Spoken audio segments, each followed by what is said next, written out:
আপনি কি ভেবেছেন আপনার নামাজ দিয়ে আপনি জান্নাতে যাবেন? আপনি তাহাজ্জুদ গুজার, সেজদা দিতে দিতে কপালে দাগ ফেলেছেন, এটা আপনারা জান্নাতে নেবে না?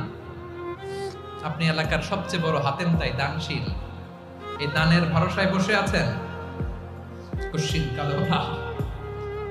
আমাদের নামাজ, আমাদের রোজা, আমাদের ইবাদত এগুলোকে মিজানের পাল্লায় উঠালে কোনো ওজনই হবে না।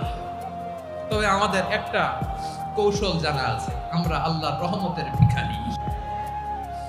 আমরা সেদিন আগেই গুনার স্বীকৃতি দিয়ে দেব। আমরা বলবো, আল্লাহ তুমি প্রশ্ন করার আগে তোমার একটা কথা বলি, আমারে কিছু জিজ্ঞেস করো না, আমি সব করেছি। এমন কোন পাপ নাই যে পাপ আমারে দিয়ে হয় নাই। তোমার রহমত দিয়ে তুমি জান্নাতে পাঠাবা, তোমার দয়ায় জান্নাতে যেতে চাই, আমল দিয়ে না। পারবেন বলতে? কিয়ামতের দিন আমরা বলবো, আল্লাহ আমার আমল দিয়ে জান্নাত চাই না, আমি তোমার দয়া দিয়ে জান্নাত চাই। তোমার দয়া ছাড়া আমার কোনো উপায় নাই।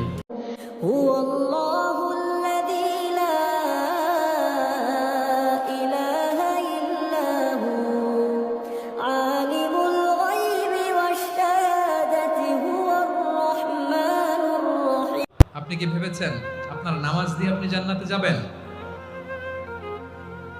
আপনি তাহাজ্জুদ গুজার, সেজদা দিতে দিতে কপালে দাগ ফেলেছেন, এটা আপনারা জান্নাতে নেবে না?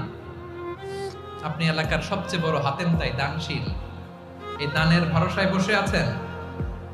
কুশ্চিন কালো ভাব।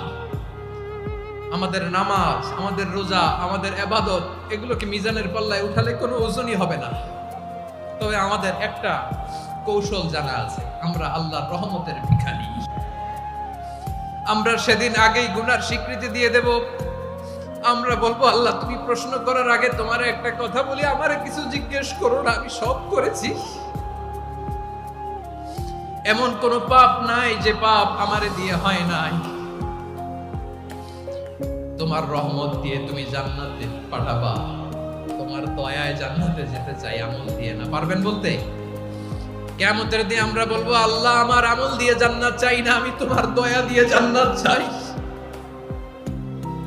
তোমার দয়া ছাড়া আমার কোনো উপায় নাই।